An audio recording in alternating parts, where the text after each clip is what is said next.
Bonjour et bienvenue à votre bulletin des nouvelles du Haut-du-Lac.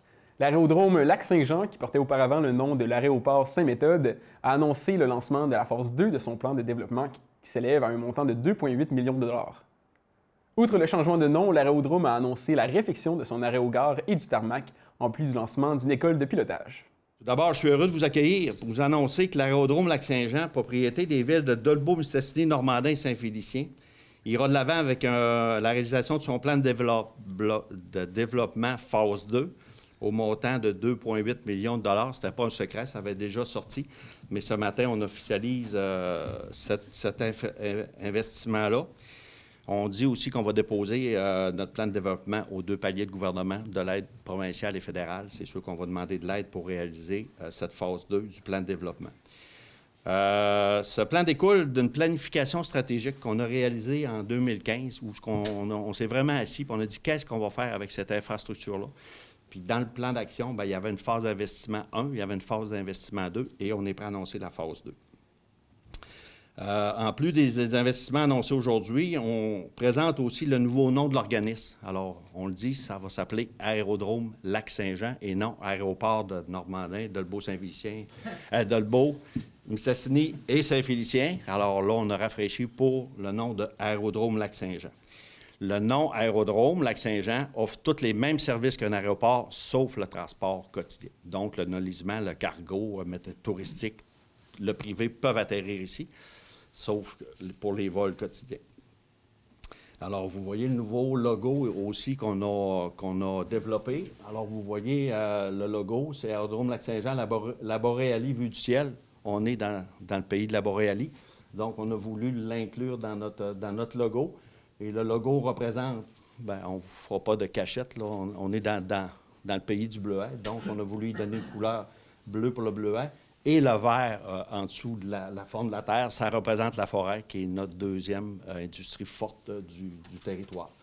On confirme la deuxième phase du plan d'investissement de 2,8 millions. Et ce matin, on est très fiers de vous annoncer qu'on aura la construction d'une toute nouvelle aérogare qui mettra le bois en valeur. Alors, vous avez en arrière le plan de la nouvelle aérogare. Après différentes études pour vérifier l'état de la bâtisse actuelle, on s'est rendu compte qu'au niveau fonctionnalité, elle ne répond plus à nos besoins. Donc, le conseil d'administration, les trois maires ont pris la décision d'investir dans une nouvelle aérogare qui sera construite à la même place ici. C'est un bâtiment aussi, c'est très sobre. On n'a pas parti dans les extravagances. C'est un bâtiment qui va être fonctionnel. C'est un bâtiment qui va avoir des possibilités d'expansion. Si jamais le développement se fait comme on le souhaite, on va être capable d'agrandir. On va avoir des bureaux pour la formation, on va avoir des bureaux pour les employés. On veut installer 2 petites unités aussi pour les pilotes qui viennent ici puis qui ont besoin de se reposer. Bien, ils vont avoir accès à des pièces avec facilité pour être capable de se reposer. On va refaire complètement le tarmac. Le tarmac, c'est toute l'aire de stationnement que vous avez en avant. Ça, dans la phase 1, il était compris. Finalement, on a décidé de le retarder un petit peu, mais parce que c'est quand même pas loin d'1 million de dollars d'investissement pour le refaire. Donc, il va être refait au complet. Toute l'asphalte va être refaite. On va faire l'installation d'une station météo automatisée de type AWACS 1. En ce cas, ça, M. Regent, c'est très technique, là, mais c'est une station météo où tous les avions qui vont arriver ici vont avoir, avec le cellulaire, accès aux données météo en temps réel. Et la dernière affaire, on va construire aussi un nouveau hangar multifonctionnel pour répondre aux besoins de l'aérodrome.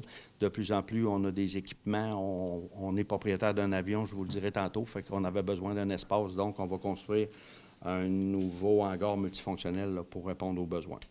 On a fait l'acquisition de l'école l'Aérofriche.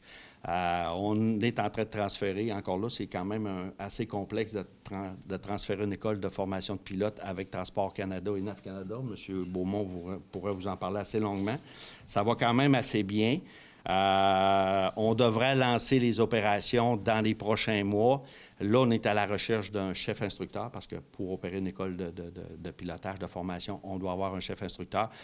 Puis là, on est prêt à lancer un appel aux promoteurs. Je pense qu'on est prêt, notre infrastructure va être prête. On a un paquet d'éléments qui nous avantagent. Je ne veux rien enlever aux autres, mais je pense que l'aérodrome Lac-Saint-Jean, de par ses avantages, est capable d'attirer des promoteurs dans tous les domaines confondus, que ce soit touristique, que ce soit cargo, que ce soit... donc, on est ouvert à toutes les propositions. Et même aussi, on peut être partenaire. L'aérodrome Lac-Saint-Jean ne ferme pas la porte à dire si on a un promoteur sérieux qui veut s'installer chez nous, l'aérodrome Lac-Saint-Jean est prêt à participer, est prêt à embarquer avec le promoteur. Donc, on est ouvert à toutes les propositions. À terme, ça va être autour de 6 millions de dollars que les 3 villes auront investi dans l'infrastructure de l'aérodrome Lac-Saint-Jean. Alors donc, je pense qu'on y croit. Je pense que les 3 villes, depuis le début, auraient pu avoir le choix de dire on arrête ça, on ferme le chantier, puis on garde juste le bleuet. Mais ça a toujours été unanime de dire que cette infrastructure-là est importante pour la MRC Marche-Chapdelaine, mais est importante pour la MRC Domaine-du-Roi et est importante pour l'ensemble du Québec. Donc, les 3 villes n'ont jamais hésité à dire « go, on va de l'avant, puis on va la remettre à jour, puis on va la développer ».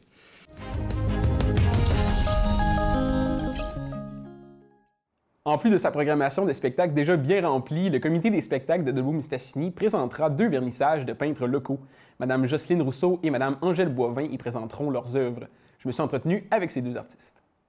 Donc, j'invite tous les gens qui sont intéressés à venir voir mon exposition, ceux qui aiment les arts, ceux qui me connaissent un peu. Le thème, c'est les images de ma vie, autant pour l'exposition que pour le livre. C'est en parallèle, ça se complète, c'est les mêmes œuvres dans le livre et dans l'exposition. Malgré que dans mon livre, j'ai plus de 50 photos, soit de mes œuvres ou soit d'activités, tandis qu'ici, je vais avoir 22 œuvres, dont une de 4 pieds par 5 pieds. Donc, c'est des grands formats. Les autres, c'est 30, 24, 22, 28, en tout cas. C'est plus des grands formats. Donc, je présente des œuvres de 1995 à 2021. J'ai choisi les plus représentatives de mon cheminement. Mon livre, Les images de ma vie, c'est une photo qui est prise en 2015 lors d'un symposium.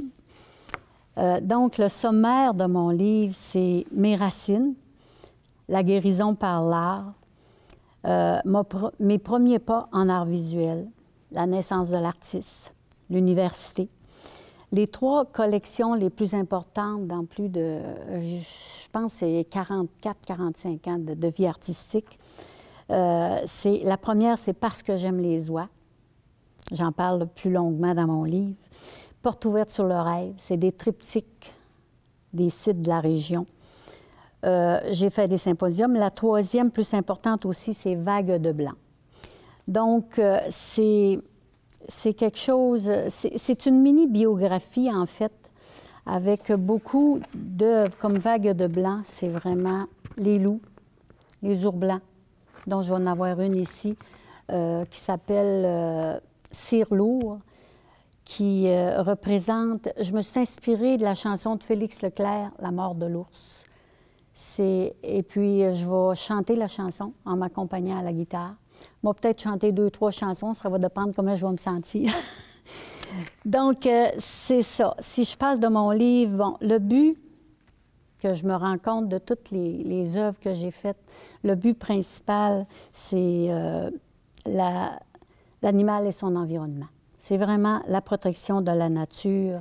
C'est ce qui prime, malgré que je ne voulais pas être dite nommée peintre animalier parce que je fais des fleurs, des portraits, j'ai fait beaucoup de choses dans ce sens-là, mais ça revient toujours. Protection de l'environnement, protection de la nature. Alors, c'est une invitation le 28 novembre, c'est un dimanche, c'est en après-midi.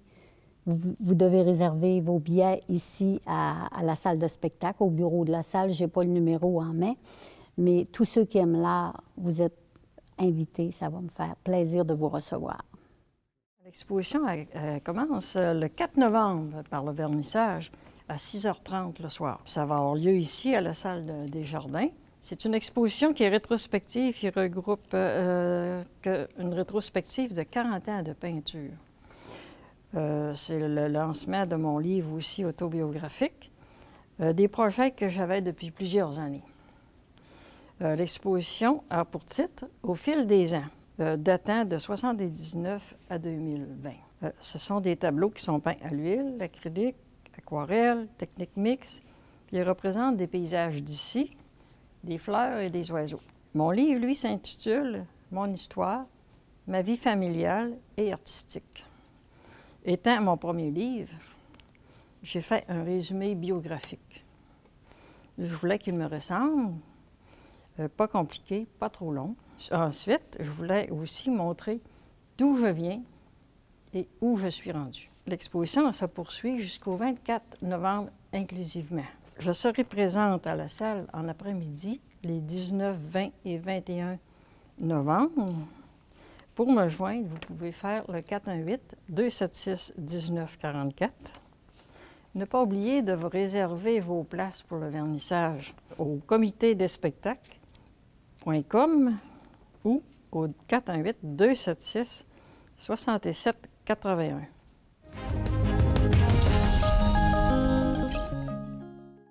L'école Notre-Dame-des-Anges organise un grand bazar de vêtements d'hiver.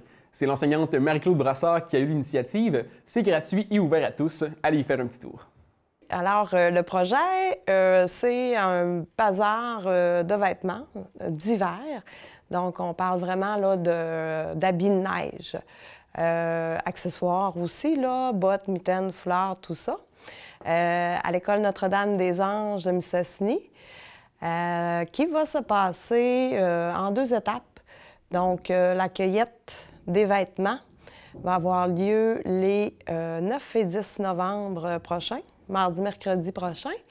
Les élèves vont pouvoir apporter les vêtements que les parents auront préparés, les vêtements qu'ils veulent donner, qu'ils veulent se débarrasser, et les apporter dans des gros sacs, dans des sacs de plastique fermés. On demande aussi là, aux parents de bien vouloir les laver avant de les mettre dans ces sacs-là. Donc, soit l'enfant ou soit le parent là, peut apporter les sacs de vêtements à l'école la semaine prochaine. Et la deuxième étape sera de mettre tout ça disponible pour le fameux bazar qui, lui, va avoir lieu lors de la journée pédagogique du 15 novembre, toujours ici, à l'école, dans le grand gymnase. Et les heures, c'est entre midi et 17 heures. C'est la journée de la première communication avec les parents. Il y a déjà beaucoup de parents qui vont venir à la rencontre pas des élèves, mais bien des enseignantes. Donc, on a pensé faire ça à ce moment-là, entre midi et 17 heures. Les vêtements vont être gratuits. Les parents d'élèves d'ici ou d'ailleurs, dans le fond, on n'aura pas besoin d'être parent d'un élève de l'école Notre-Dame-des-Anges pour pouvoir venir profiter du bazar. Même non plus avoir apporté quelque chose pour avoir le droit d'en profiter.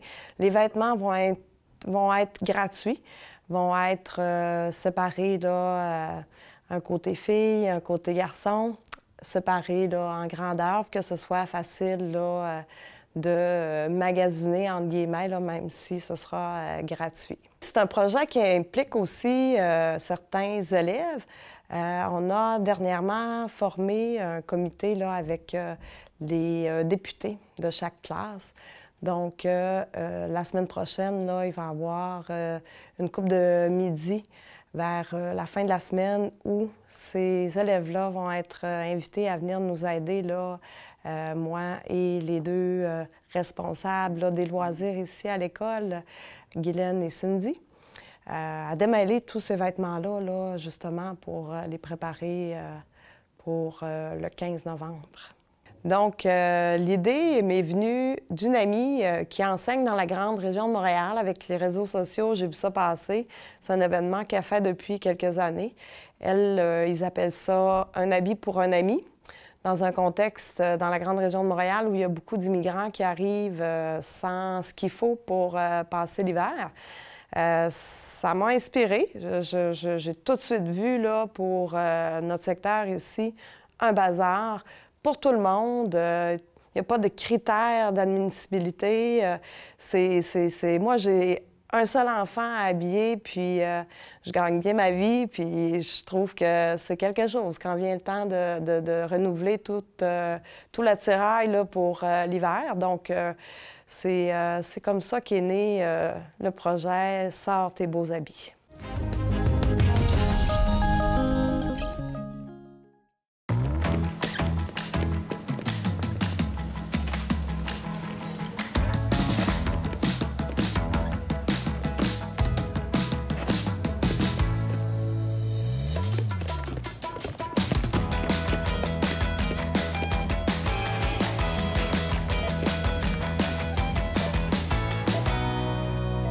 Remplacer 12 $ d'aliments d'ailleurs par des aliments d'ici, c'est le Québec qui y gagne. Au Québec, on travaille fort pour que nos transports fonctionnent avec notre énergie propre. Car non seulement c'est bon pour l'environnement, mais ça fait rouler notre économie en créant de l'emploi pour Robert. Oui, monsieur. Et ça permet aussi de soutenir des entreprises innovantes, comme celle des Sœurs Chang. Merci. Et ça aide au développement des régions en faisant travailler Alain. Et Alain Junior. Quoi? Je travaille, moi? Dans une quinzaine d'années, mon homme. Pfiou! L'électrification des transports, c'est bénéfique pour nous tous.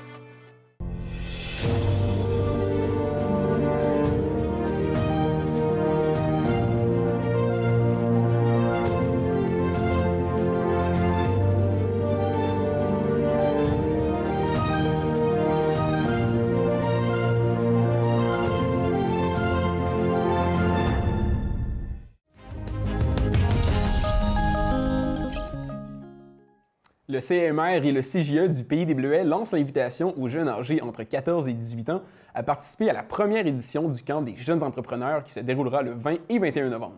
Ce projet, qui est en développement depuis quelques années, permettra aux jeunes de s'immerger dans l'univers de l'entrepreneuriat, en plus de rencontrer des entrepreneurs de la région. Quand on a créé le CEMR en 2018, dans les différents projets qu'on voulait mettre en place, on avait déjà en tête de vouloir faire quelque chose pour les jeunes.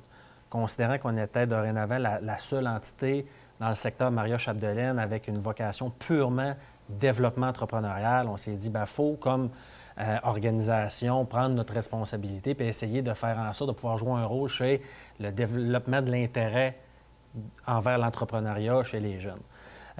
L'idée d'un camp était dans les cartons, mais là, évidemment, il y a eu tout le développement de notre organisation.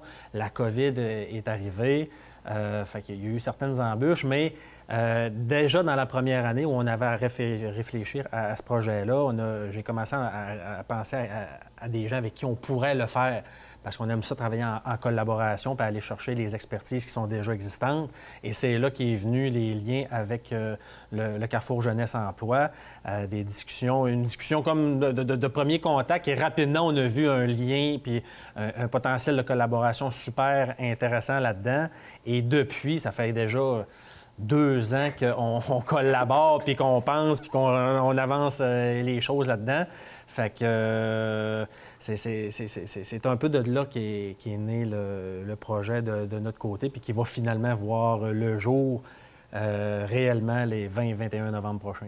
Bien, nous, Carrefour Jeunesse Emploi, il y a une partie de notre mission qui est en lien avec le secrétariat à la jeunesse. Puis on a un volet d'entrepreneuriat jeunesse, de multiplier les initiatives puis les occasions pour les jeunes de vivre des situations d'entrepreneuriat. On avait des projets, on en avait en action, mais quand on a eu l'opportunité de collaborer, c'était en parfaite adéquation avec notre volet. Et on a vu qu'on avait vraiment une expertise, aller chercher une expertise en entrepreneuriat, puis une expertise en intervention jeunesse, en animation aussi jeunesse. Donc, en unissant nos deux forces, on voyait qu'on a le potentiel de faire un camp très intéressant. C'était comme un mariage parfait pour un projet comme celui-là, parce que, bon, oui, on a, nous, de tout notre côté, on peut mettre à profit les réflexions entrepreneuriales pour les programmes que nous développons déjà. Et eux, ils ont tout le volet, évidemment, connaissance des intérêts, des profils, de la dynamique qu'on se doit de mettre en place pour que le volet entrepreneur, une fois qu'on l'axe sur un volet jeunesse, que ça puisse lever et que ça réponde aux besoins. Donc, je pense qu'on ne pouvait pas effectivement avoir mieux comme partenariat au bénéfice des jeunes qui vont vivre l'expérience. C'est environ, je ne me rappelle plus de l'âge exact, mais c'était du 14-17, 14-18, 14-18, puis vraiment, c'est l'intérêt.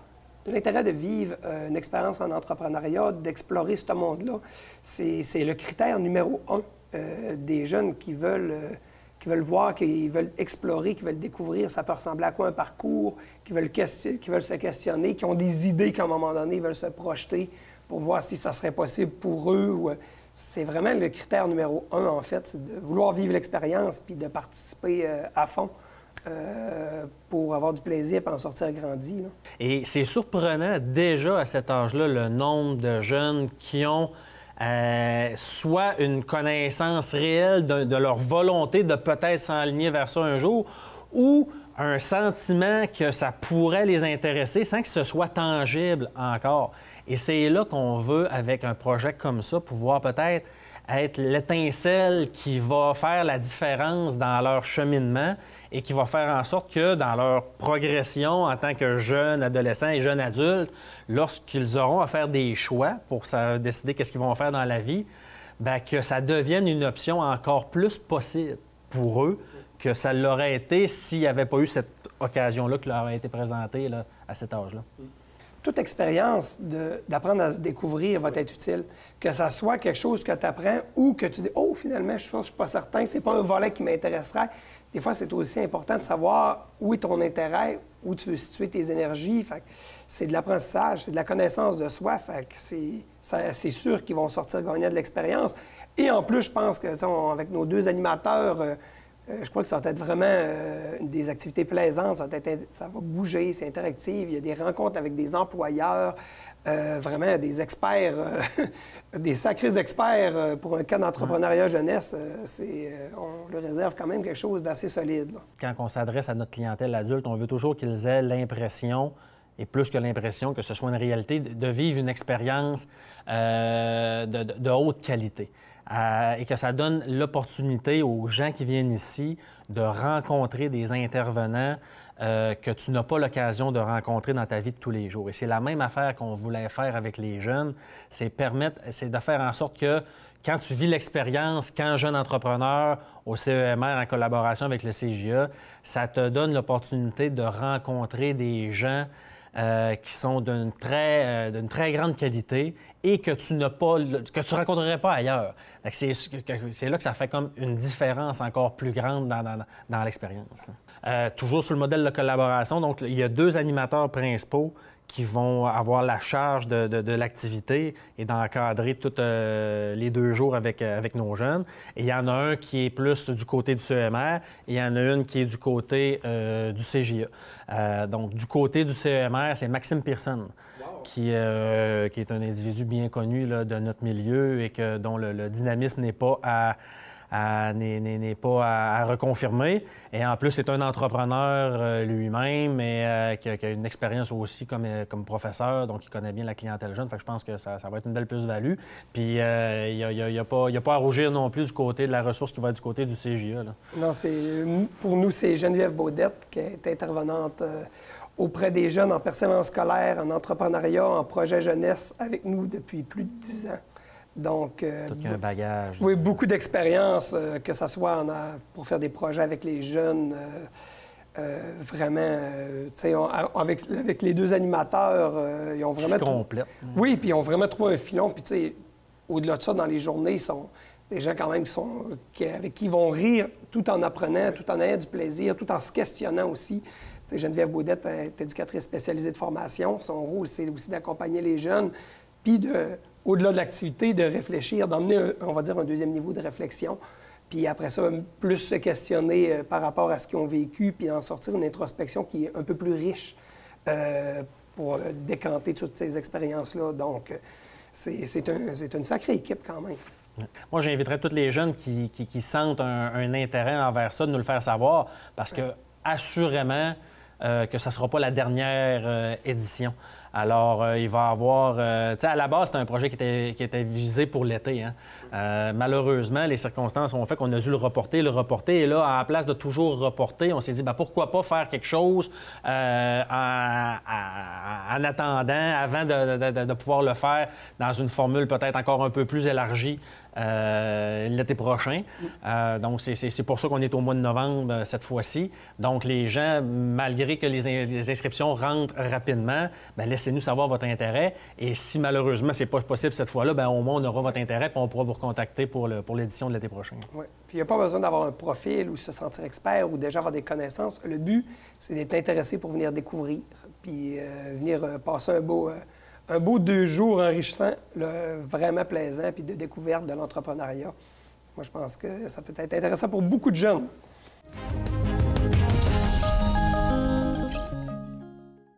Cette année encore, la ville de Dolbeau-Mistassini a invité les jeunes et leurs familles à venir célébrer l'Halloween ce 29 octobre dernier.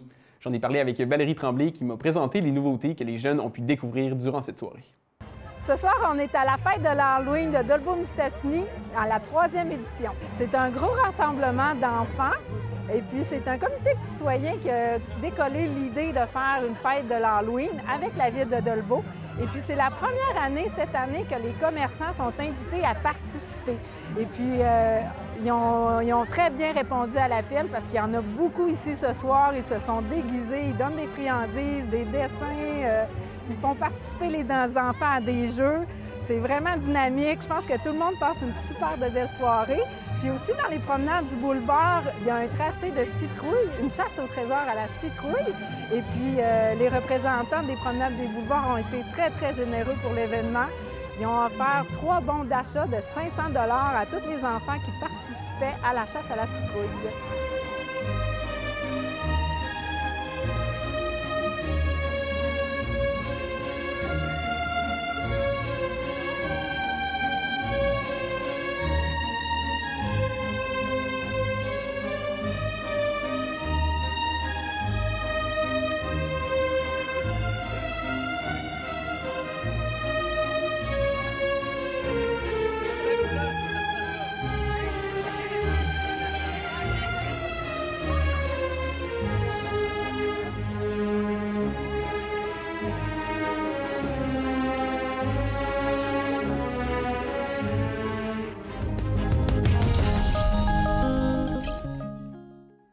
Pour conclure, on vous rappelle que la Télé du Haut-du-Lac organise une soirée électorale ce dimanche que vous pourrez suivre en direct sur notre page Facebook.